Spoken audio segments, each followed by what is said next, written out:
Bakit minsan mahirap intindihan ang salitang 随便 in Chinese? Literally means whatever or as you like, but its meaning depends on tone and context.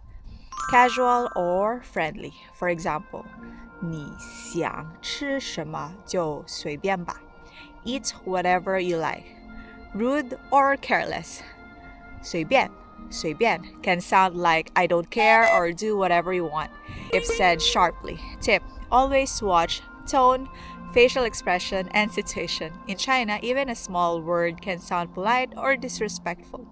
For example, 随便点就好, 随便点就好. Just order anything, it's fine. 随便你, it's up to you. Be careful can sound rude. Next, 随便玩吧. Play freely, have fun. So 随便 is not always lazy or rude. It's about attitude and context. If you want a detailed lessons, you can book my Mandarin classes. Link in the comment section. 学会了吗？好了，明天见。